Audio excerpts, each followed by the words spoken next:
आणि आज मला दिसतंय पुढच्या 7 वर्षांमध्ये एक आम्ही रोड मॅप तयार केलाय। पुढच्या 7 वर्षात या मुंबईला झोपडपट्टी मुक्त करून मुंबईतल्या प्रत्येक व्यक्तीला आपलं स्वतःचं घर हे देण्याचं काम या ठिकाणी आपल्या सरकारच्या माध्यमातून आपण करणार आहोत। आज पुनर्विकसित प्रकल्पांना आपण सौर ऊर्जा सक्तीची केली, त्यामुळे लिफ्ट आणि मेंटेनन्सचा विजेचा खर्च हा मोठ्या प्रमाणात कमी झालेला आहे।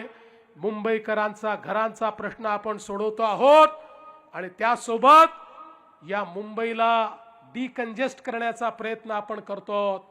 मुंबईमध्ये जो सामान्य माणूस आहे त्या सामान्य माणसाचं अर्ध आयुष्य हे रस्त्यावर जातं, हे ट्रेन मध्ये जातं, ते लोकल मध्ये जातं, ते बस मध्ये जातं, ते ऑटो मध्ये जातं, ते त्या ठिकाणी एखाद्या टॅक्सी मध्ये जातं। त्याचं अर्ध आयुष्य हे रस्त्यावरनं किंवा ट्रेनमधनं ट्रॅव्हल करता करता त्या ठिकाणी संपतं। आपल्या जीवनातले महत्त्वाचे क्षण जे आपल्या आप्त स्वकीयांसोबत त्याला घालवायचे असतात ते घालवायला देखील त्यांना वेळ मिळत नाही। आणि म्हणून आपण ज्या प्रकारचे प्रकल्प हातामध्ये घेतले, आज तुम्ही बघा आपल्या मुंबईची 60% ट्रॅफिक ही या वेस्टर्न एक्सप्रेसवे वरनं जाते। वेस्टर्न एक्सप्रेसवे ही मुंबईची एक प्रकारे लाईफलाईन आहे। 60% ट्रॅफिक याच्यावरनं जाते आणि आपल्याला माहिती आहे संध्याकाळच्या वेळी वेस्टर्न एक्सप्रेसवेची काय अवस्था होते। लोकांना कशा पद्धतीनं त्या ठिकाणी अनेक वेळा छोटासा ऍक्सिडेंट झाला तर 2-2 तास थांबावं लागतं।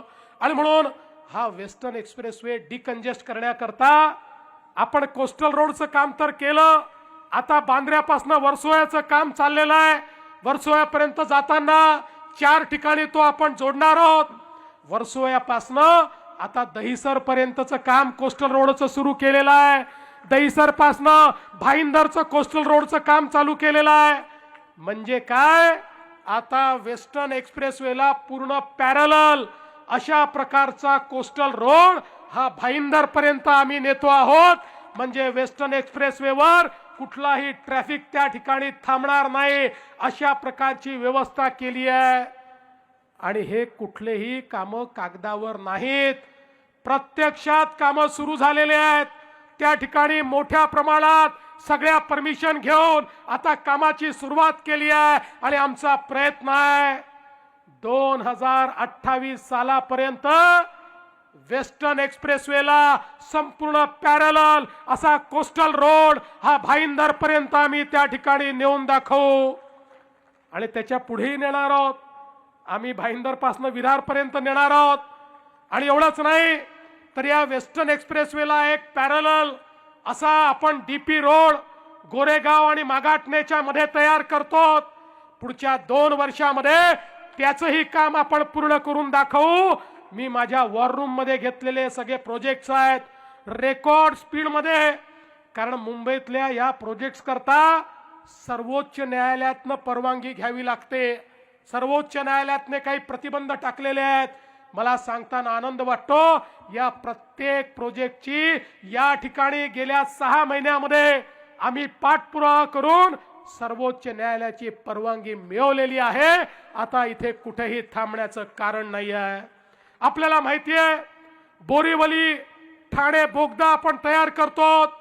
बोरीवली आणि ठाण्याचा जो टनेल आहे हा एक प्रकारे अशा प्रकारचा टनेल आपण तयार करतो की ज्या माध्यमातून 1.5-2 तास फिरून जे आपल्याला यावं लागत होतं आता 15 मिनिटांमध्ये ठाणे टू बोरीवली आणि बोरीवली टू ठाणे हे आपल्याला त्या ठिकाणी जाता येणार आहे। अशा पद्धतीनं हे काम देखील आपण या ठिकाणी करतो।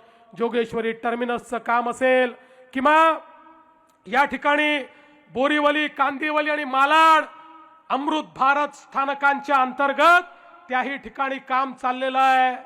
बंधू भगिनींनो, मोदीजींनी तर या ठिकाणी आपल्याला अशा प्रकारचा एक उपहार दिलेला आहे। आपल्या सबर्बन रेल्वे करता, आपल्या लोकल ट्रेन करता स्टेशन सुंदर होत आहेत। स्टेशनवर त्या ठिकाणी एस्केलेटर्स लागले आहेत, स्टेशन्सवर व्यवस्था झाल्या आहेत। आता आपल्या ट्रेनचे डबेही वाढतायत। पण हे सगळं होत असताना आता पुढचा टप्पा काय आहे? काही लोक म्हणाले तुम्ही मेट्रो आणली, मेट्रोमध्ये सगळे एअर कंडिशननी जातात, स्वच्छ अशा प्रकारची मेट्रो असते, इथे मात्र आम्ही लटकून लटकून जातो, रोज लोक मरतात. काही सबर्बन रेल्वेकडे तुमची नजर आहे की नाही? मला त्यांना सांगायचं आहे, मोदीजींच्या नेतृत्वात निर्णय झालाय आणि आता टप्प्याटप्प्याने सबर्बन रेल्वेच्या सगळ्या ट्रेन या बंद दरवाजा सहित एसी ट्रेन होणार आहे.